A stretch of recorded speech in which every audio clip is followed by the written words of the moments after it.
안녕하세요. 오늘은 그리스도론 네 번째 강의입니다. 오늘도 우리에게 귀한 날을 주신 주님께 감사합니다. 오늘은 대언서들에 예언된 예수님에 대한 말씀들을 살펴보고 예수님의 인성과 신성에 대한 내용들로 넘어가 보도록 하겠습니다.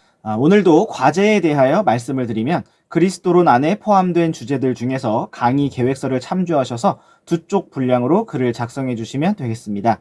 글을 작성하신 뒤에는 저의 이메일로 보내주시면 되겠습니다. 오늘도 말씀 안에서 예수님을 발견하고 주님을 더욱 풍성히 아는 복된 시간이 되기를 원합니다. 이제 우리 함께 다른 말로는 선지서라고도 하는 대언서들 속에 기록된 예수님의 모습들과 예언의 말씀들을 찾아보도록 하겠습니다. 오늘 우리가 보는 것보다 더 많은 말씀들이 있겠지만 대표적인 말씀들을 함께 찾아보고 다음 진도로 넘어가도록 하겠습니다. 먼저 우리 함께 미가서 5장 2절 말씀을 보시겠습니다. 그러나 너 베들레헴 에브라다야, 내가 유다의 수천 가운데서 작을지라도 이스라엘에서 치리자가 될 자가 내게서 내게로 나오리라. 그의 나아감은 옛적부터 있었고 영원부터 있었느니라. 아멘. 이 말씀은 베들레헴에서 이스라엘의 치리자가 나올 것이라는 예언의 말씀을 담고 있습니다. 이스라엘에서 많은 치리자들이 일어날 수 있었겠지만 마지막 말씀에서 그의 나아감은 옛적부터 있었고 영원부터 있었느니라는 말씀을 통해서 메시아 그리스도에 대한 말씀인 것을 분명히 알 수 있습니다. 이제 이 말씀을 인용하고 있는 신약성경 마태복음 2장 4절에서 6절 말씀을 보시겠습니다. 그가 모든 수제사장들과 백성의 서기관들을 함께 모아 그리스도가 어디서 태어나겠느냐고 그들에게 다그쳐 물으매 그들이 그에게 이르되 유대의 베들레헴이니이다. 주께서 대언자를 통해 이같이 기록하시기를 유다 땅에 있는 베들레헴아, 내가 유다의 통치자들 가운데서 가장 작지 아니하도다. 내게서 한 다스리는 자가 나와 내 백성 이스라엘을 다스리리라 하셨나이다 하매. 헤롯 대왕은 동쪽의 지혜자들이 유대인들의 왕으로 태어나신 분을 찾아 경배하려고 왔을 때 수제사장들과 백성의 서기관들을 모아 그리스도가 어디서 태어나겠느냐고 물었습니다. 그러자 수제사장들과 서기관들은 미가서 5장 2절 말씀을 인용하면서 유대의 베들레헴이라고 대답하였습니다. 재미있는 것은 그리스도께서 베들레헴에서 태어나시는 줄을 몰랐던 동쪽의 지혜자들은 예루살렘으로 잘못 찾아왔지만 결국 도움을 받아 베들레헴에 가서 예수님께 경배를 드렸다라는 것이고, 그리스도께서 베들레헴에서 탄생하신다는 사실을 알았던 수제사장들과 서기관들은 정작 베들레헴으로 찾아가지 않았다는 것입니다. 이런 말씀들을 볼 때 오늘 우리가 어떤 지식을 가지고 무엇을 아는 것보다 중요한 것은 바로 하나님의 말씀을 믿고 말씀에 따라 행동하며 살아가는 것이라는 사실을 생각하게 됩니다. 오늘도 우리가 한 말씀을 더 알게 될 때마다 주님을 더욱더 따르고 순종하는 삶으로 나아가기를 원합니다. 또한 우리가 앞서 창세기에 나타난 여자의 씨에 대한 말씀을 살펴보면서 함께 보았던 이사야서 7장 14절 말씀을 읽어보시겠습니다. 그러므로 주께서 친히 한 표적을 너희에게 주시리니 보라, 처녀가 수태하여 아들을 낳고 그의 이름을 임마누엘이라 하리라. 아멘. 주께서는 친히 표적을 주셨고 그 표적을 성취하셨습니다. 그 표적은 바로 결혼하지 않은 처녀가 수태하여 아들을 낳을 것이라는 표적이었고, 주 예수님께서 이 표적을 그대로 성취하시면서 이 땅에 사람의 아들로 태어나셨습니다. 마태복음 1장 23절 말씀에서는 이 표적을 인용하면서 바로 예수님께서 임마누엘, 우리와 함께 계시는 하나님이시라는 사실을 기록하고 있습니다. 이제 우리 함께 이사야서 9장 1절과 2절 말씀을 보시겠습니다. 그러할지라도 그 흑암은 그 땅이 괴로움을 당하던 때의 흑암과 같지 아니하리니 그때에는 그분께서 처음에 스불론 땅과 납달리 땅을 가볍게 괴롭히시고 나중에 요르단 건너편 바닷길 옆 민족들이 거하는 갈릴리에 있는 그 땅을 더욱 심하게 괴롭히셨느니라. 어둠 속에서 걷던 백성이 큰 빛을 보았고 사망의 그늘진 땅에 거하는 자들 곧 그들에게 빛이 빛이었도다. 아멘. 이 말씀은 우리 주 예수 그리스도께서 갈릴리 가버나움에 와서 거하시면서 갈릴리 사람들에게 그리고 이방인들에게 말씀을 선포하실 것에 대한 예언을 기록하고 있습니다. 이제 우리 함께 이 말씀의 성취를 보여주고 있는 마태복음 4장 13절에서 16절 말씀을 보시겠습니다. 나사렛을 떠나 스불론과 납달리 경계의 해안에 있는 가버나움에 와서 거하셨으니 이것은 주께서 대언자 이사야를 통해 말씀하신 것이 성취되게 하려 함이더라. 그가 이르되 스불론 땅과 납달리 땅과 요르단 건너편 바닷길 옆 이방인들의 갈릴리여, 어둠 속에 앉아있는 백성이 큰 빛을 보았고 사망의 지역과 그늘에 앉아있는 자들에게 빛이 솟아올랐도다 하였느니라. 아멘. 예수님께서는 대언자 이사야의 예언과 같이 민족들의 갈릴리, 이방인들의 갈릴리라고 불리는 지역에 오셨고 그 중에서 가버나움이라는 도시에 거하시면서 말씀의 빛을 비추어 주셨습니다. 또한 우리와 함께 이사야서 9장 6절과 7절 말씀을 보시겠습니다. 이는 한 아이가 우리에게 태어났고 한 아들이 우리에게 주어졌는데 그의 어깨에는 정권이 놓이고 그의 이름은 놀라우신 분, 조언자, 강력하신 하나님, 영존하시는 아버지, 평화의 통치자라 할 것이기 때문이라. 그의 정권의 확장과 평화의 증진이 끝이 없으며 그가 다윗의 왕좌와 그의 왕국 위에 군림하여 그것을 정비하고 이제부터 영원토록 판단의 공의와 정의로 그것을 굳게 세우리라. 군대들의 주에 열심히 이것을 이루시리라. 아멘. 네, 이 말씀은 우리 주 예수 그리스도의 오심에 대하여 기록하고 있는데 예수님의 초림과 재림을 섞어서 기록하고 있습니다. 한 아이가 우리에게 태어났다라는 말씀은 주 예수님께서 사람으로서 이 땅에 태어나시는 장면을 기록하고 있고 그 뒤에 이어지는 정권과 왕국 위에 군림하시는 모습은 재림 때에 이루어질 장면을 예언하고 있습니다. 다음으로 우리와 함께 이사야서 40장 3절과 4절 말씀을 보시겠습니다. 광야에서 외치는 자의 소리가 있어 이르기를 너희는 주의 길을 예비하라. 우리 하나님을 위해 사막의 큰 길을 곧게 만들라. 모든 골짜기가 도두어지고 모든 산과 작은 산이 낮아지며 구부러진 곳이 곧게 되고 험한 곳이 평탄하게 될 것이요. 네, 이 말씀은 우리 주 예수 그리스도 앞에 먼저 등장하여 주께서 오시는 길을 예비하는 광야에서 외치는 자의 소리에 대해 예언하고 있습니다. 광야에서 외치는 자의 소리는 바로 침례자 요한입니다. 요한복음 1장 22절과 23절 말씀을 보시겠습니다. 그때 그들이 그에게 이르되 너는 누구냐? 우리를 보낸 자들에게 우리가 대답하게 하라. 너는 너 자신에 대해 무엇라고 말하느냐 하니 그가 이르되 나는 대언자 이사야가 말한 것 같이 주의 길을 곧게 하라 하고 광야에서 외치는 자의 소리라 하니라. 네, 이 말씀과 같이 침례자 요한은 자기 자신에 대해 증언하기를 나는 대언자 이사야가 말한 것 같이 주의 길을 곧게 하라 하고 광야에서 외치는 자의 소리라고 하였습니다.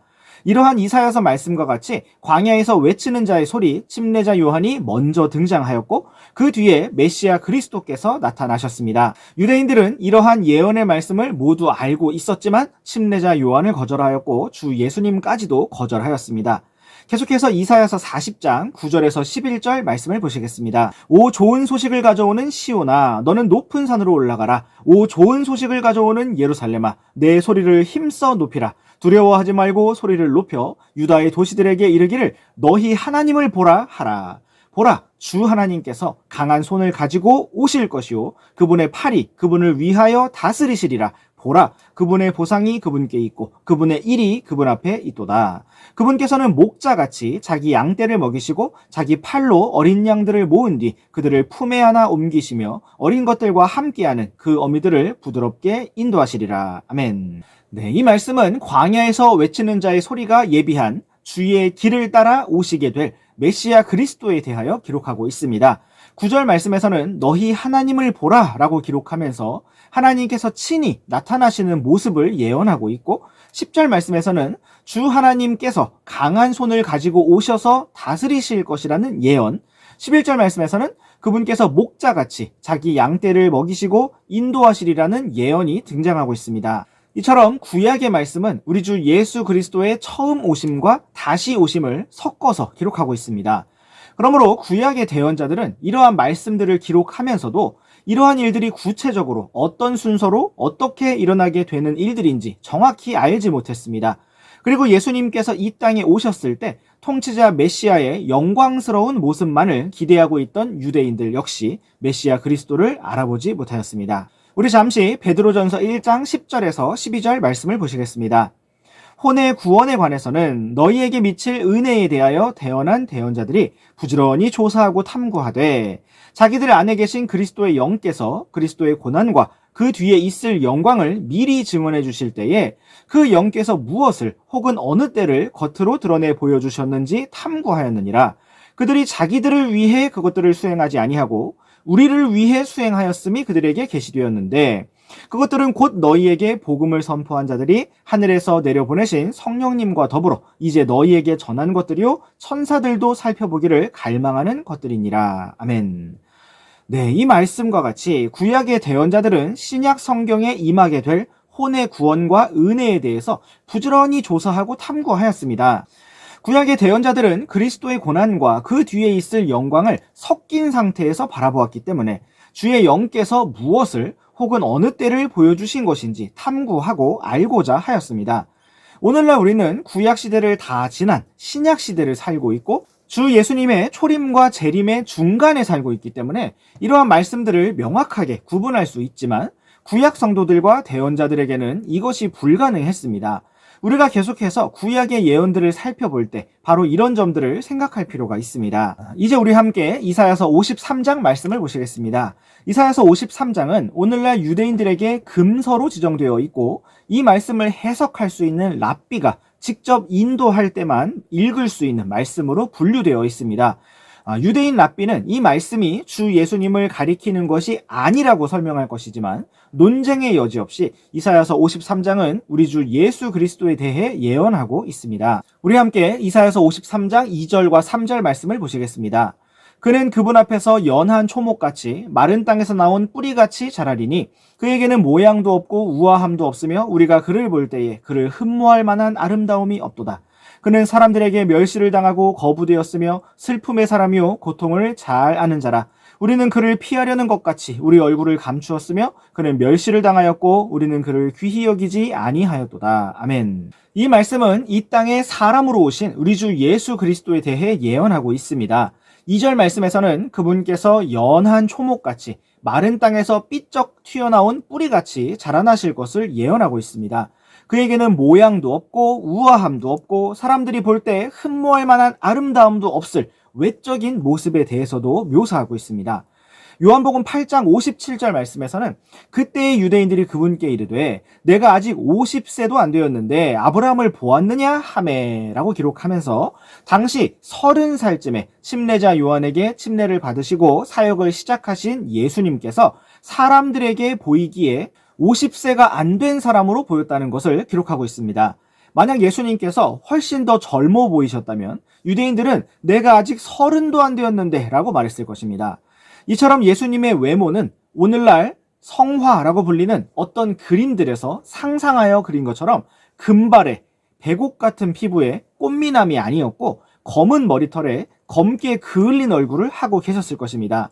예수님께서는 사람들에게 멸시를 당하셨고 거부되셨으며 슬픔의 사람이요 고통을 잘 아는 자가 되셨습니다. 계속해서 우리 함께 이사야서 53장 4절과 5절 말씀을 보시겠습니다. 참으로 그는 우리의 고통을 짊어지고 우리의 슬픔을 담당하였지만 우리는 그가 매를 맞고 하나님께 맞아 고난을 당한다고 생각하였노라.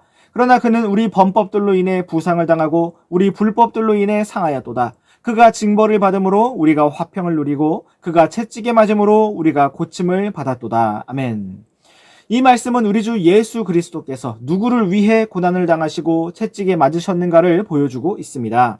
참으로 주님께서는 우리의 고통을 짊어지고 우리의 슬픔을 담당하셨으며 우리의 범법들과 불법들로 인해 상하셨습니다. 예수님께서 징벌을 받으셨기 때문에 우리가 하나님과 화평을 누리게 되었고 예수님께서 채찍에 맞으셨기 때문에 우리가 고침을 받게 되었습니다. 참으로 이토록 은혜로 우리를 구원하신 주님을 찬양합니다. 계속해서 이어지는 7절에서 9절 말씀도 보시겠습니다. 그는 압제를 당하고 고난을 당하였어도 자기 입을 열지 아니하였으며 도살장으로 향하는 어린 양같이 끌려갔고 털 깎는 자 앞에서 잠잠한 양같이 자기 입을 열지 아니하는도다. 그는 감옥에 가지 못하고 공정한 재판을 받지 못하였으니 누가 그의 세대를 밝히 드러내리요. 이는 그가 살아있는 자들의 땅에서 끊어졌고 내 백성의 범법으로 인해 매를 맞았기 때문이라. 또 그는 자기 무덤이 사악한 자들과 함께 있도록 하였으며 죽어서는 부자와 함께 하였으니 이는 그가 폭력을 행사하지 아니하였고 그의 입에 어떤 속임수도 없었기 때문이라. 네, 이 말씀은 우리 주 예수 그리스도께서 십자가로 나아가시는 장면과 그분의 죽음에 대해 예언하고 있습니다. 예수님께서는 마치 도살장으로 향하는 어린 양같이 끌려가셔서 털 깎는 자 앞에서 잠잠한 양같이 자기 입을 열지 아니하셨습니다. 일반적인 사람들이 어떠한 처벌을 받지 않기 위해서 자신을 변호하고 혐의를 부인하는 것처럼 그렇게 입을 열어 십자가를 피하려고 말씀하지 않으셨습니다. 일반적인 재판과 처벌의 절차는 8절 말씀처럼 일단 감옥에 갇혔다가 공정한 재판 과정을 거쳐서 이루어지게 되지만 예수님께서는 밤에 겟세마네 동산에서 잡히셔서 바로 다음날 십자가로 향하셨습니다. 또한 9절 말씀에서는 무덤이 사악한 자들과 함께 있도록 하였다고 기록하고 있는데, 이것은 주 예수님께서 강도들 사이에서 못 박히신 것을 예언하고 있고, 죽어서는 부자와 함께 하였다는 말씀은 부자였던 아리마대 요셉의 무덤에 묻히신 것을 예언하고 있습니다. 마태복음 27장 57절에서 60절 말씀을 보시겠습니다. 저녁이 되었을 때에 요셉이라 하는 아리마대의 부자가 왔는데 그 역시 예수님의 제자더라. 그가 빌라도에게 가서 예수님의 몸을 달라고 간청하니 그때 빌라도가 몸을 넘겨주라고 명령하므로 요셉이 그 몸을 가져다가 깨끗한 아마포로 싼 뒤 바위 속에 판 자기의 새 무덤에 그 몸을 두고 큰 돌을 굴려 돌무덤 입구에 놓고 떠났는데, 이 말씀과 같이 아리마대의 부자였던 요셉은 니고데모와 함께 예수님을 장사 지냈습니다. 계속해서 이어지는 이사야서 53장 말씀에서는 주 예수님께서 해산의 고통을 치르셨다고 말씀하시고 범법자들과 함께 계수되셨고 많은 사람들의 죄를 담당하셨다고 기록하고 있습니다. 이 말씀은 마치 과거의 일을 기록하듯 과거형으로 기록되었지만 주 예수님께 대한 예언의 말씀을 기록하고 있습니다. 사도행전 8장에서는 에티오피아 내시가 예루살렘에서 경배하고 돌아가면서 이사야서 말씀을 읽은 것을 기록하고 있는데, 바로 이사야서 53장 말씀을 읽고 있었고 빌립의 복음 선포를 통해 바로 이 말씀을 통하여 주 예수님의 속죄 사역을 깨닫고 구원받게 된 역사를 기록하고 있습니다. 다음으로 우리 함께 이사야서 61장 1절과 2절 말씀을 보시겠습니다. 주 하나님의 영께서 내게 임하셨으니 이는 주께서 내게 기름을 부으사 온유한 자들에게 좋은 소식을 선포하게 하셨기 때문이라. 그분께서 나를 보내신 것은 마음이 상한 자들을 싸매고 포로된 자들에게 해방의 자유를, 결박된 자들에게 감옥에서 노임을 포고하게 하려 하시며, 주의 받아주시는 해와 우리 하나님의 원수 갚으시는 날을 포고하고 애곡하는 모든 자를 위로하게 하려 하심이며. 아멘. 이 말씀 역시 우리 주 예수 그리스도의 초림과 재림을 동시에 기록하고 있습니다. 예수님께서는 나사렛의 회당에서 이 말씀을 직접 읽으셨는데 어디까지 읽다가 끊으셨는지 우리 함께 살펴보시겠습니다. 누가복음 4장 16절에서 19절까지 말씀을 보시겠습니다. 그분께서 자기가 자라난 나사렛에 가사 자기 관례대로 안식일에 회당에 들어가 읽으려고 서시니 섬기는 자가 대언자 이사야의 책을 그분께 넘겨드리므로 그분께서 그 책을 펴서 이렇게 기록된 데를 찾으시니라. 그 성경 기록이 이르되 주의 영께서 내게 임하셨으니 이는 그분께서 내게 기름을 부으사 가난한 자들에게 복음을 선포하게 하셨기 때문이라. 그분께서 나를 보내신 것은 마음이 상한 자들을 고치며 포로된 자들에게 구출을, 눈먼 자들에게 다시 보게 함을 선포하고 상처 입은 자들을 자유롭게 하며 주의 받아주시는 해를 선포하게 하려 하심이라 하였더라. 그분께서 책을 덮어 섬기는 자에게 다시 주시고 앉으심에 회당에 있는 모든 자들의 눈이 그분께 고정되므로 그분께서 그들에게 말씀하기 시작하시되 이 성경 기록이 이날 너희 귀에 성취되었느니라 하시니. 이 말씀과 같이 예수님께서는 나사렛의 회당에서 이사야서 61장 말씀을 읽으셨는데 2절의 중간까지만 읽으시고 주의 받아주시는 해를 선포하신다는 말씀까지만 읽으시고 이 말씀이 성취되었다라고 말씀하셨습니다. 그렇다면 성취되지 않은 말씀은 바로 다음에 이어지는 우리 하나님의 원수 갚으시는 날인데, 이것은 재림의 날, 심판의 날에 성취될 것이기 때문에 예수님께서는 이 부분을 포함시키지 않으시고 멈추신 것이었습니다. 여기까지 우리는 미가서 말씀에 나타난 예수님의 베들레헴 탄생에 대한 예언, 그리고 주 예수님의 초림에 대하여 예언하고 있는 이사야서의 말씀들을 살펴보았습니다. 예수님의 재림에 대한 말씀들은 구절이 너무나 많기 때문에 이 시간에는 다 찾아보지 않고 다음 내용으로 넘어가도록 하겠습니다. 다음으로는 예레미야, 다니엘, 호세야, 아모스, 스가랴 말씀에 나타난 예언의 말씀들을 조금 더 찾아보도록 하겠습니다.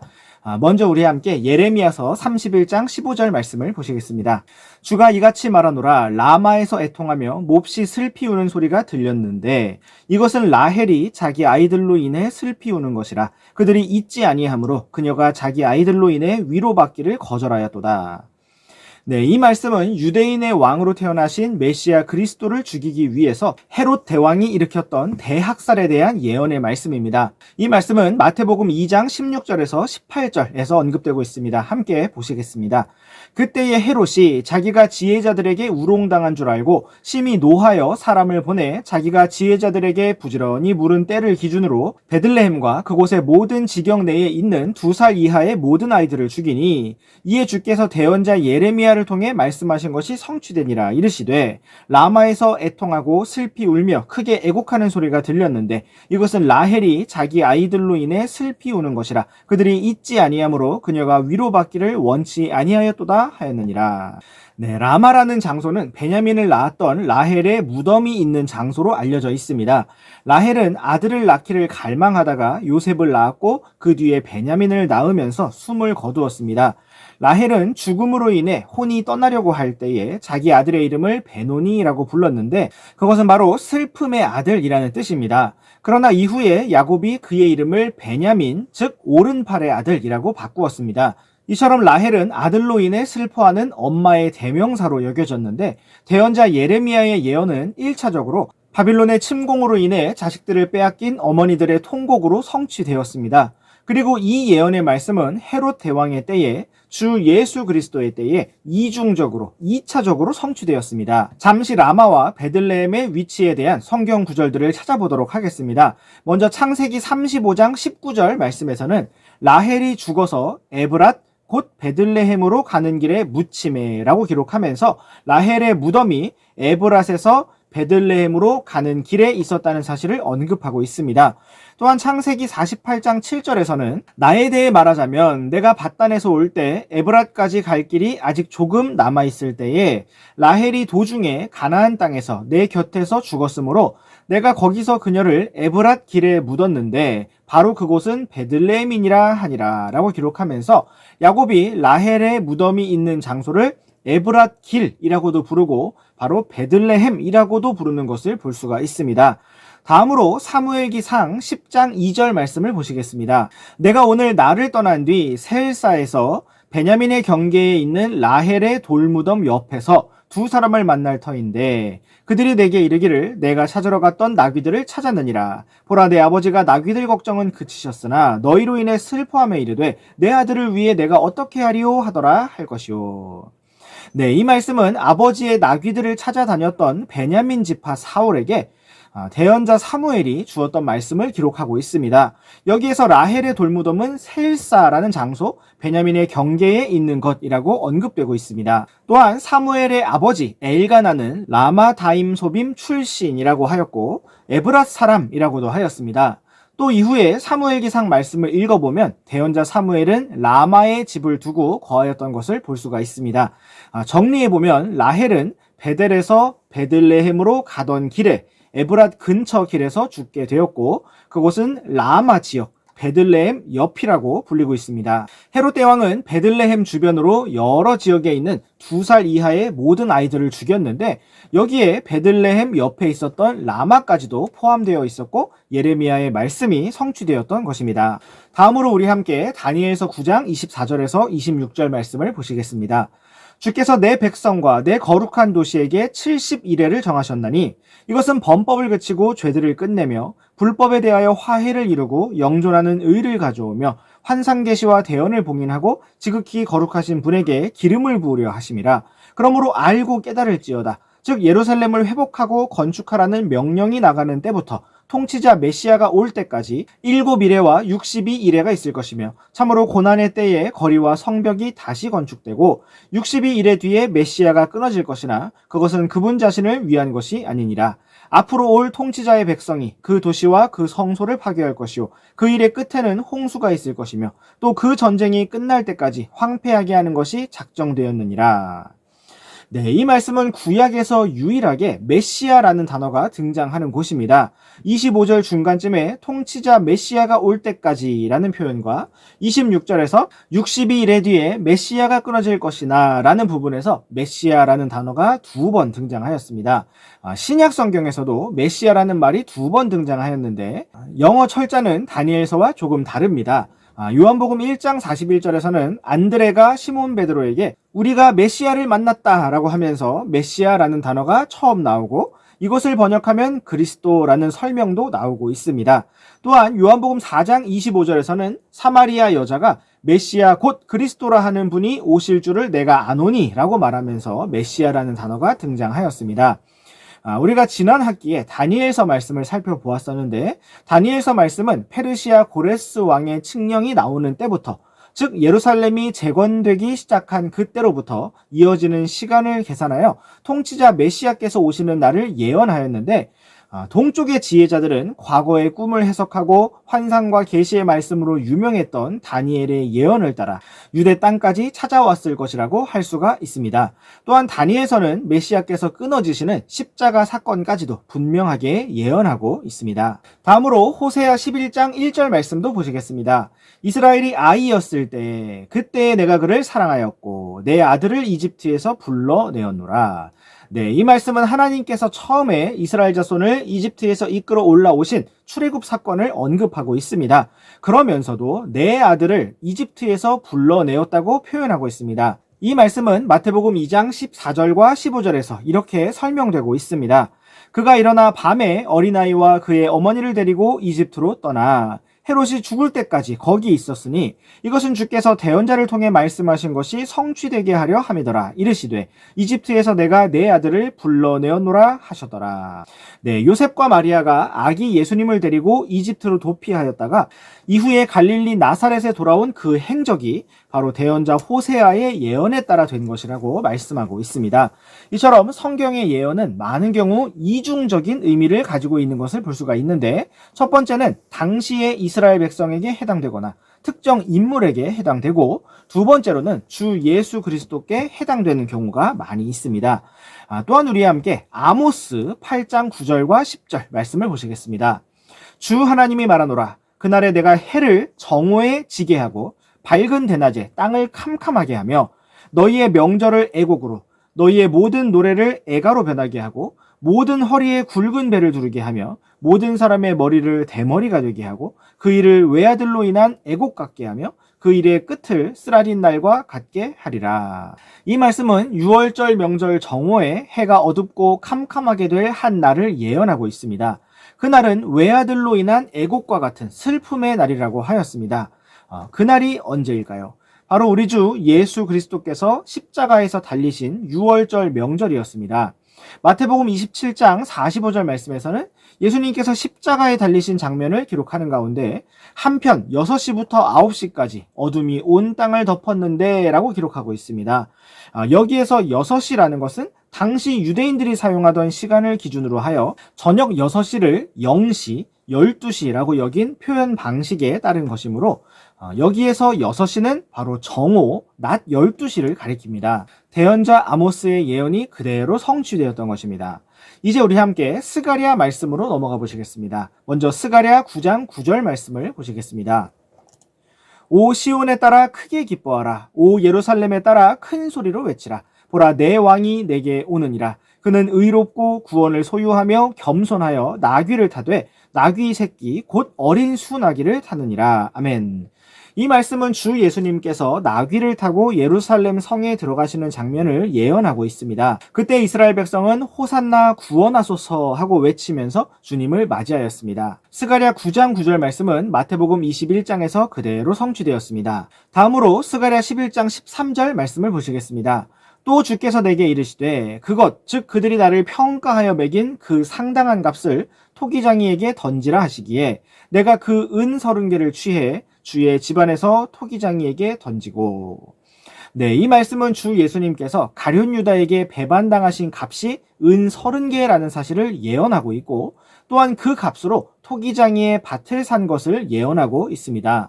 이 말씀을 마태복음은 이렇게 기록하고 있습니다. 우리 함께 마태복음 27장 9절과 10절 말씀을 보시겠습니다.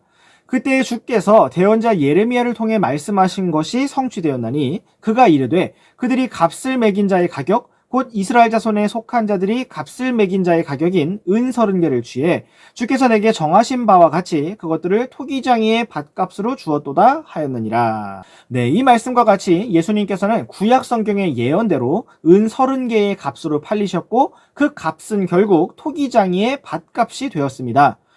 그런데 우리는 여기에서 이 예언을 말한 사람이 대언자 예레미야라고 언급된 것을 볼 수가 있습니다. 그렇다면 마태는 왜 스가랴라고 하지 않고 예레미야라고 했을까요? 마태가 사람이었기 때문에 실수한 것일까요? 그러나 이것은 완전한 하나님의 말씀인데 도대체 무슨 일이 벌어진 것일까요? 그 답은 성경 말씀 자체에 있습니다. 마태복음 27장 9절 말씀을 보시면 주께서 대언자 예레미야를 통해 기록하신 것이 아니라 말씀하신 것이 성취되었다고 기록되어 있습니다. 예레미야서는 예레미야가 선포한 모든 말씀을 기록한 책이 아니므로 예레미야는 하나님의 말씀으로 기록한 말씀들 외에도 더 많은 말씀을 선포하였을 것입니다. 물론 예레미야도 토기장이신 주권자 하나님에 대해서, 진흙과 같은 이스라엘 집에 대해서 예레미야서 18장과 19장에서 기록하였습니다. 그리고 예레미야서 32장에서는 이스라엘 자손이 바빌론 포로기를 마치고 반드시 돌아올 것을 표적으로 보이기 위해서 밭을 사는 장면을 기록하고 있습니다. 이제 우리 함께 스가랴서 7장 7절 말씀을 보시겠습니다. 예루살렘과 그곳의 사방 도시들에 사람들이 거주하며 번영 속에 지낼 때에, 남쪽과 평야에 사람들이 거주할 때에 주가 이전의 대언자들을 통해 외친 그 말들을 너희가 들어야 하지 아니하겠느냐 하시니라. 네, 이 말씀과 같이 하나님께서는 대언자 스가랴를 통하여 주께서 이전의 대언자들을 통해 외친 그 말들을 너희가 들어야 하지 아니하겠느냐라고 말씀하셨습니다. 이전의 대언자들 중에는 예레미야 또한 포함되어 있을 것이므로 예레미야가 선포했지만 기록하지 않은 말씀들을 스가랴가 기록한 것이라고 볼 수 있습니다. 고대 유대인들은 예레미야의 영이 스가랴 안에 있었다라는 말을 하기도 하였고, 마태가 이 말씀을 기록하였을 때 당시의 유대인들이 이 말씀을 받아들이며 읽었기 때문에 오늘날 우리들은 이해하지 못할지라도 예레미야가 이런 말씀을 선포했다는 사실은 잘못된 것이 아니다라는 결론을 내릴 수가 있습니다. 다만 이 말씀이 정확하게 어떤 상황을 가리키는 것인지는 하늘에서 더욱 자세하고 분명하게 알 수 있을 것입니다. 다음으로 우리 함께 스가랴 12장 9절에서 11절 말씀을 보시겠습니다. 또 그날에 내가 예루살렘을 대적하러 오는 모든 민족들을 멸하려고 힘쓰리라. 내가 다윗의 집과 예루살렘 거주민들 위에 은혜의 영과 간구하는 영을 부어주리니 그들이 나 곧 자기들이 찌른 나를 바라보고 사람이 자기 외아들로 인해 애곡하듯 그로 인해 애곡하며 사람이 자기의 처음 난 자로 인해 쓰라리게 슬퍼하듯 그로 인해 쓰라리게 슬퍼하리라. 그날에 무깃돈 골짜기에 하다 드림몬에서의 애곡과 같은 큰 애곡이 예루살렘에 있으리라. 네, 이 말씀은 우리 주 예수 그리스도의 재림의 광경을 기록하고 있습니다. 주님께서 재림하실 때 예루살렘은 적그리스도의 군대와 예루살렘을 대적하러 오는 모든 민족들에게 둘러싸일 것이지만 주 예수님께서 재림하시면서 그 군대를 순식간에 멸하실 것입니다. 바로 그때 10절 말씀과 같이 다윗의 집과 예루살렘 거주민들 위에 은혜의 영과 간구하는 영이 부어지게 될 것이고, 이스라엘 민족은 자기들이 찔렀던 예수님, 자기들이 부인했던 예수님을 바라보면서 메시아 그리스도를 받아들이게 될 것이고 회개하는 마음으로 통곡하게 될 것입니다. 11절 말씀과 같이 그날에 무깃돈 골짜기, 즉 아마겟돈 골짜기에서 큰 애곡이 있을 것이고 예루살렘에서도 큰 애곡이 있을 것입니다.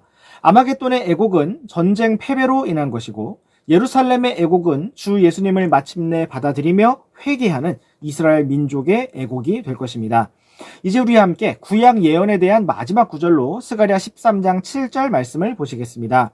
군대들의 주가 말하노라. 오 카라, 깨어나서 내 목자 곧 내 동료인 그 남자를 대적하라. 목자를 치라. 그러면 양들이 흩어지리니 내가 내 손을 돌려 작은 자들 위에 두리라. 네, 이 말씀은 주 예수님께서 겟세마네 동산에서 붙잡히실 때 제자들이 흩어지는 장면을 예언하고 있습니다.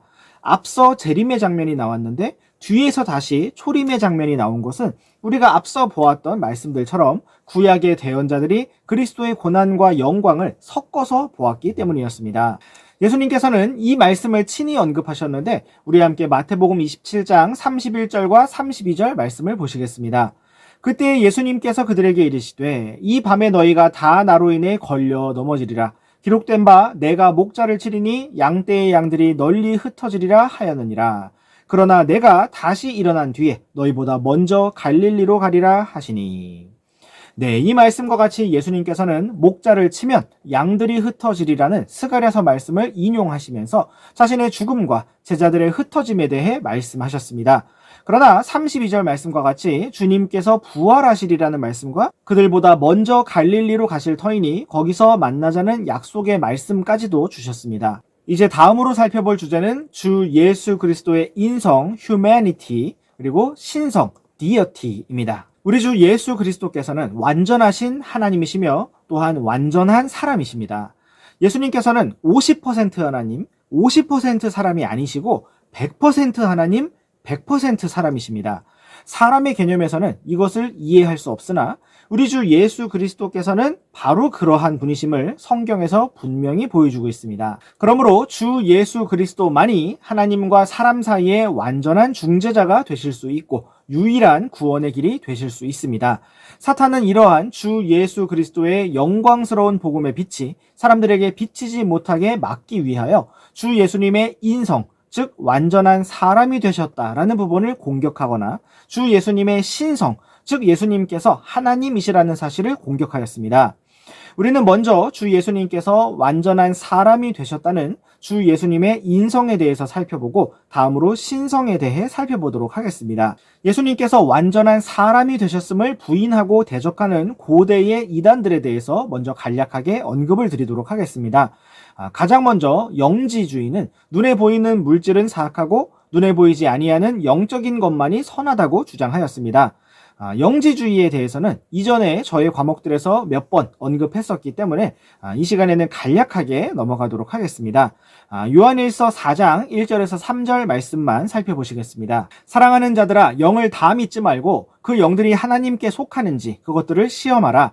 이는 많은 거짓 예언자들이 나와 세상에 들어왔기 때문이라.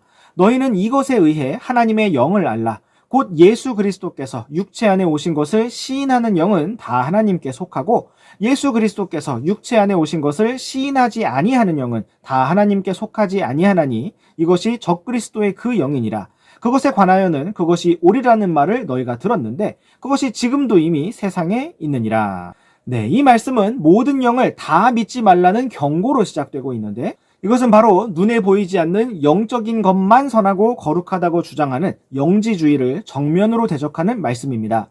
또한 예수 그리스도께서 육체 안에 오신 것을 시인하지 아니하는 영은 적그리스도의 영, 사탄의 영이라고 말씀하고 있습니다. 그 이유는 영지주의가 예수님께서 눈에 보이는 물질적이고 물리적인 몸을 입으셨을 리가 없다고 주장했기 때문입니다. 그러나 주 예수 그리스도께서는 우리와 똑같이 완전한 사람으로 오셨습니다. 처녀의 몸에서 탄생하신 부분은 아담의 죄의 본성을 물려받지 않으셨음을 나타내시는 면에서 초자연적이고 특별한 기적이었다고 할 수 있지만 나머지 모든 면에서는 우리와 똑같이 사람이 되셨습니다. 예수님께서는 완전한 육신을 입으셔서 배가 고파 줄이셨고 목이 마르셨으며 피곤하여 잠이 들기도 하셨습니다. 또 채찍에 맞으셨을 때 상처가 났고 피가 흘렀습니다. 이처럼 예수님께서는 완전한 사람의 몸을 입으셨고 우리를 위해 피를 흘리셨으며 완전한 속죄를 이루셨습니다. 다음으로 예수님의 인성을 부정한 이단들 중에는 도세티즘이라는 것이 있었는데 이것은 영지주의와 비슷하게 예수 그리스도는 오직 환영, 유령, 헛개비와 같았고 사악한 육체 안에 거하지 않았다고 주장하였습니다. 또한 아폴리네리아니즘이라는 이단들이 있었는데 그들은 예수님의 신성은 인정하지만 인성의 완전성을 부인하였습니다. 그리고 이들은 381년에 콘스탄티노플 공의회에서 이단으로 정죄되었습니다. 다음으로 네스토리아니즘이라는 이단이 있었는데 이들은 예수님께서 두 개로 분열된 두 개의 본성을 가지셨다고 주장했습니다. 마치 오늘날로 말하자면 제2의 자아, 두 개의 다중인격을 가졌다고 주장하는 것이었습니다. 그들은 431년 에베소 회의에서 그리고 451년 칼케돈 회의에서 공식적으로 이단으로 정죄되었습니다. 또한 유티키안이라는 이단이 있었는데 그들은 예수님의 인성과 신성의 두 본성이 합쳐지면서 제3의 인격, 제3의 자아를 갖게 되었다고 주장하였습니다. 주 예수님의 인성에 대하여 이러한 많은 이단들이 일어난 이유는 사탄이 어떻게 해서든 주 예수님을 믿지 못하도록 방해하려고 사람들을 속이려고 시도하였기 때문입니다. 오늘날에도 킹제임스 성경이 아닌 변개된 역본들은 주 예수 그리스도의 신성과 인성과 관련된 성경 말씀들을 변질시켜 놓았기 때문에 사람들이 서점에 가서 성경책이라고 생각하고 구입한 그 책을 통해서도 그 책을 읽어도 예수님을 제대로 알지 못하게 막아 놓았습니다. 그렇다면 성경이 어떻게 주 예수님에 관하여 하나님께서 육체를 입으시고 사람이 되셨음을 기록하고 있는지 빠르게 살펴보도록 하겠습니다. 먼저 우리 함께 디모데전서 3장 16절 말씀을 보시겠습니다. 논쟁의 여지가 없이 하나님의 성품의 신비는 위대하도다. 하나님께서 육체 안에 나타나시고 성령 안에서 의롭다 인정받으시고 천사들에게 보이시고 이방인들에게 선포되시고 세상에서 사람들이 믿는 분이 되시고 들려서 영광으로 들어가셨느니라. 아멘. 이 말씀은 논쟁의 여지가 없이 위대한 하나님의 성품의 신비를 선언하고 있습니다. 그것은 바로 하나님께서 육체 안에 나타나셨다는 성육신의 교리였습니다. 디모데전서 말씀은 다른 교리를 가르치는 자들의 입을 막고 진리의 기둥과 터인 교회를 튼튼하게 세우는 사명을 받았던 디모데를 격려하고 세우고 권면하기 위하여 기록된 말씀입니다. 그리고 사도 바울은 당시 유행하던 여러 이단들을 염두에 두면서 하나님께서 육체 안에 나타나셨다라는 이 진리를 강력하게 선포하였습니다. 그런데 오늘날에도 여전히 그러한 이단들이 존재하고 있습니다. NIV 새 국제 역본과 한글 개역 성경에서는 하나님께서 육체 안에 나타나셨다라는 말씀을 바꿔서 그는 육체 안에 나타났다라고 함으로써 예수님께서 육체 안에 나타나신 하나님이시라는 핵심 교리를 없애려고 시도하였습니다. 왜냐하면 이러한 성경 번역 작업에 참여한 사람들이 오늘날 여호와의 증인과 같은 믿음을 가진 사람들이며 주 예수 그리스도께서 사람이 되신 하나님이시라는 사실을 믿지 않는 자들이기 때문입니다. 그러나 성경은 이 진리를 계속해서 보여주고 있습니다. 우리 함께 빌립보서 2장 6절에서 8절 말씀을 보시겠습니다. 그분께서는 하나님의 형체로 계심으로 하나님과 동등함을 강탈로 여기지 아니하셨으나 스스로 무명한 자가 되사 자기 위에 종의 형체를 취하시고 사람들의 모습이 되셨으며 사람의 모양으로 나타나사 자기를 낮추시고 죽기까지 곧 십자가로 인해 죽기까지 순종하셨느니라. 아멘. 네, 이 말씀은 예수님께서 하나님의 형체, the form of God, 하나님의 형체로 계신 분이시며 하나님과 동등하신 분이시라고 말씀하고 있습니다. 바로 삼위일체 하나님의 동등한 자격과 지위에 대해서 말씀하고 있습니다. 그러나 예수님께서 스스로 무명한 자가 되셨고 종의 형체를 취하셨으며 사람의 모습, 사람의 모양으로 나타나셨다고 분명히 말씀하고 있습니다. 주 예수님께서 완전한 사람이 되셔서 심지어 십자가로 인해 죽기까지 하셨다고 분명히 말씀하고 있습니다. 또한 너무나 널리 알려진 요한복음 1장 1절 말씀부터는 처음부터 계셨던 창조주 하나님, 말씀 하나님에 대해 기록하고 있고 요한복음 1장 14절 말씀에서는 말씀이 육신이 되어 우리 가운데 거하심에 라고 기록함으로써 주 예수님께서 육신이 되어 이 땅에 오신 창조주 하나님, 말씀 하나님이시라는 사실을 분명하게 보여주고 있습니다. 또한 우리 함께 로마서 9장 5절 말씀도 보시겠습니다. 조상들도 그들의 것이며 육체에 관한 한 그리스도께서도 그들에게서 나셨는데 그분은 모든 것 위에 계시며 영원토록 찬송받으실 하나님이시니라. 아멘. 네, 이 말씀은 우리 주 예수 그리스도의 인성과 신성을 동시에 보여주고 있습니다. 주 예수 그리스도께서 육체로 오셨고 바로 이스라엘 민족으로 태어나셨다는 사실을 기록하고 있고 그분께서 모든 것 위에 계시며 영원토록 찬송받으실 하나님이심을 기록하고 있습니다. 또한 우리 함께 갈라디아서 4장 4절 말씀을 보시겠습니다. 그러나 때가 충만히 찼을 때에 하나님께서 자신의 아들을 보내사 여자에게서 나게 하시고 율법 아래 있게 하셨나니. 아멘. 네, 이 말씀과 같이 주 예수 그리스도께서는 계획하신 정확한 시간에 이 땅에 보내심을 받았는데 바로 여자에게서 태어나시는 방식으로 완전한 사람이 되시는 방식으로 보내심을 받으셨습니다. 히브리서 2장 14절 말씀에서도 그런즉 자녀들은 살과 피에 참여한 자들이므로 그분도 마찬가지로 친히 같은 것들에 참여하셨으니 이것은 그분께서 죽음을 통해 죽음의 권능을 가진 자 곧 마귀를 멸하시고 라고 기록하면서 주 예수님께서 친히 살과 피에 참여하셨고 즉 완전한 육체를 가진 사람이 되셨고 친히 죽음을 통과하심으로써 죽음의 권능을 가진 자, 곧 마귀를 멸하셨다고 말씀하고 있습니다. 만약 예수님께서 완전한 사람의 몸을 입지 않으셨다면 그분은 피를 흘리지 못하셨을 것이고 죽지도 못하셨을 것입니다. 그렇다면 우리를 위한 속죄 사역도 이루어지지 못했을 것입니다. 그러나 주 예수 그리스도께서는 완전한 사람으로 오셨고 우리를 위해 피를 흘리셨으며 죽으셨고 또한 부활의 몸으로 일어나셨습니다. 이것이 바로 오늘 우리가 믿는 복음이며 이분이 바로 우리의 구원자이신 주 예수 그리스도이십니다. 이제 우리 함께 예수님께서 육신을 입으시고 사람이 되신 목적이 무엇인가에 대해서 성경 구절들을 찾아보면서 살펴보도록 하겠습니다. 먼저 우리 함께 요한일서 3장 5절 말씀을 보시겠습니다. 그분께서 우리 죄들을 제거하려고 나타나신 것을 너희가 아는데 그분 안에는 죄가 없느니라. 아멘. 이 말씀은 예수님께서 이 땅에 나타나신 목적, 사람으로서 이 땅에 오신 목적이 무엇인가를 보여주고 있는데 그것은 바로 우리 죄들을 제거하기 위함이라고 말씀하고 있습니다. 예수님께서는 완전한 사람의 몸을 입으셨지만 영지주의자들이 주장하는 것처럼 물질적인 몸 자체가 죄악되거나 사악한 것이 아니라 주 예수님께서 입으신 그 몸 안에는 죄가 없었습니다. 히브리서 4장 15절 말씀에서는 우리에게 계신 대제사장은 우리의 연약함의 감정을 느낄 수 없는 분이 아니요 모든 점에서 우리와 똑같이 시험을 받으셨으나 죄는 없으신 분이시니라 라고 기록하면서 주 예수님께서 완전한 사람으로서 우리의 연약함의 감정을 다 느끼셨고 생생히 아시는 분이시면서 동시에 우리와 똑같이 시험을 받으셨으나 죄는 없으신 분이시기 때문에 우리를 너무나 잘 도와주실 수 있는 분이라고 말씀하고 있습니다. 그러므로 우리가 계속해서 다음 구절로 이어지는 16절 말씀에서 그러므로 우리가 긍휼을 얻고 필요한 때에 도우시는 은혜를 얻기 위해 은혜의 왕좌로 담대히 갈 것이니라 라고 말씀하신 것처럼 언제나 우리 주 예수 그리스도 앞으로 은혜의 왕좌 앞으로 담대히 나아오기를 원합니다. 이제 우리 함께 디모데전서 2장 5절 말씀을 보시겠습니다.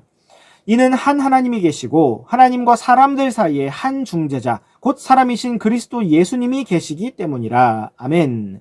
이 말씀과 같이 주 예수 그리스도께서는 완전한 사람으로 이 땅에 오셔서 하나님과 사람들 사이에 유일한 중재자가 되셨습니다. 이러한 완전한 중재자가 되시는 것이 바로 예수님께서 사람이 되어 이 땅에 오신 목적이라고 할 수 있습니다. 또한 우리와 함께 히브리서 2장 16절에서 18절 말씀을 보시겠습니다.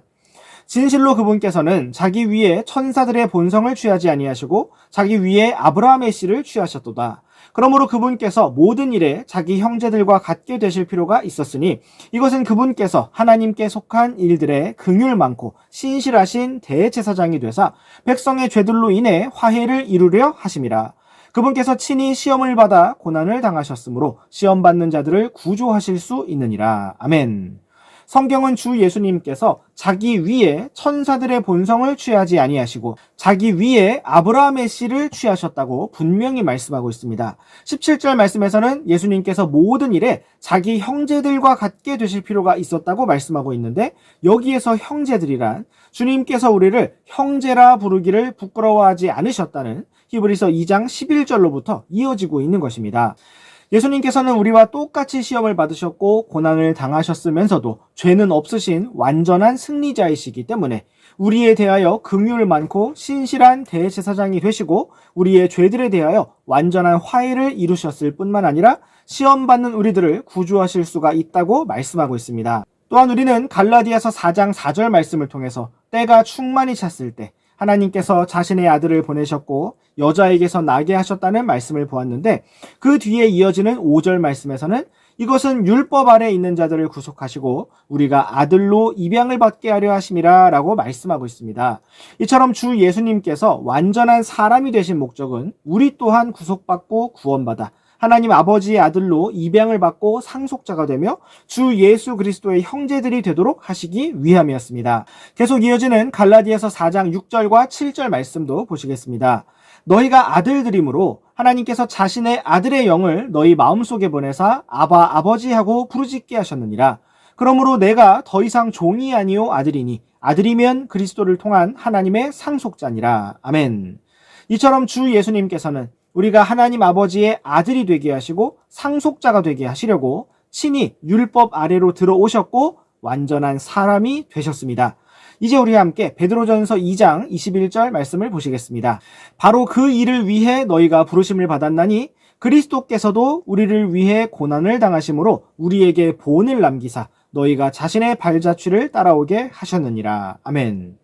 예수님께서 이 땅에 사람이 되어 오신 목적은 이 말씀과 같이 우리를 위해 고난을 당하셔서 우리를 구원하실 뿐만 아니라 바로 우리에게 본을 남기셔서 우리가 주님의 발자취를 따라오도록 하시기 위함이었습니다. 선생님이 학생들을 가르칠 때 먼저 동작을 보여주거나 연주하는 소리를 들려주거나 영어 발음을 들려주거나 요리의 맛을 보여주는 것처럼 그렇게 예수님께서는 사람이 어떤 방식으로 어떤 원리로 살아야 하는지를 친히 사람으로 오셔서 본보기로 보여주셨습니다. 그리고 우리가 주님의 발자취를 따라오게 하셨다고 말씀하고 있습니다. 계속해서 이어지는 22절에서 25절 말씀을 보시겠습니다. 그분께서는 죄를 짓지 아니하시고 입에 교활함도 없으셨으며 욕을 당하시되 맞대어 욕하지 아니하시고 고난을 당하시되 위협하지 아니하셨으며 오히려 의롭게 심판하시는 분께 자신을 맡기시고 친히 나무에 달려 자신의 몸으로 우리 죄들을 지셨으니 이것은 죄들을 향해 죽은 우리가 의를 향해 살게 하려 하심이라. 그분께서 채찍에 맞음으로 너희가 고침을 받았나니 너희가 전에는 길 잃은 양 같았으나 지금은 너희 혼의 목자요 감독이신 분께 돌아왔느니라. 아멘. 네, 예수님께서 우리에게 남겨주신 본과 발자취는 죄를 짓지 아니하신 삶, 입에 교활함이 없으셨던 길, 욕을 당하나 맞대어 욕하지 아니하시고 고난을 당하시되 위협하지 아니하신 길이었습니다. 그리고 오직 의롭게 심판하시는 아버지께 자신을 맡기시고 친히 나무에 달려 자신의 몸으로 우리 죄들을 지신 것이었습니다. 사람의 육신은 자기 자신의 잘못으로 인해 처벌을 받는 것도 억울하게 느끼고 너무 심하다고 생각하는 본성을 가지고 있습니다. 그러나 주 예수님께서는 친히 자신의 몸으로 우리의 죄들을 짊어지셨습니다. 온 우주에서 가장 억울한 사람을 뽑으라면 이 땅에 사람으로 오신 하나님, 주 예수 그리스도이십니다. 그러나 예수님께서는 우리가 죄들을 향해서는 죽은 자요, 의를 향해서는 산 자로서 살게 하시려고 친히 사람이 되셨고 죽음을 감당하셨으며 우리의 목자요 감독이 되셨습니다. 참으로 우리가 이러한 놀라우신 주 예수님을 더욱 풍성히 알고 누리며 날마다 따르기를 원합니다. 우리가 많은 성경 구절들을 이렇게 찾아보고 살펴보는 이유는 우리의 믿음이 사람의 설명 위에 세워지는 것이 아니라 기록된 말씀 그 자체에 세워져야 하기 때문입니다. 중간고사 시험 방식에 대해서 미리 말씀을 드리면 예수님의 모형에 대하여, 예수님에 대한 예언에 대하여, 예수님의 인성에 대하여 성경 구절을 인용하여 설명하시라는 서술식 문제가 나오게 될 것입니다. 기존에 저의 과목은 성경책의 장들을 기억하는 시험, 성경책 안에 있는 내용들을 기억해서 쓰시는 문제들을 주로 내드렸는데 이번에는 그리스도론이라는 주제를 공부하고 있기 때문에 이 부분을 어떻게 설명할 것인지 성경 구절을 인용해서 설명하시라는 문제가 나올 것입니다. 시험 중에 강의 원고를 보실 수는 없지만 성경책을 찾아보실 수 있는 성경 오픈북 방식으로 진행할 예정이니 성경책과 장까지는 기억을 해주시면 좋을 것입니다. 다음 시간에 계속 이어서 예수님의 인성에 대해서 조금 더 살펴보고 다음으로 예수님의 신성에 대해서 계속 살펴보도록 하겠습니다. 오늘의 강의는 이렇게 마치도록 하겠습니다. 감사합니다.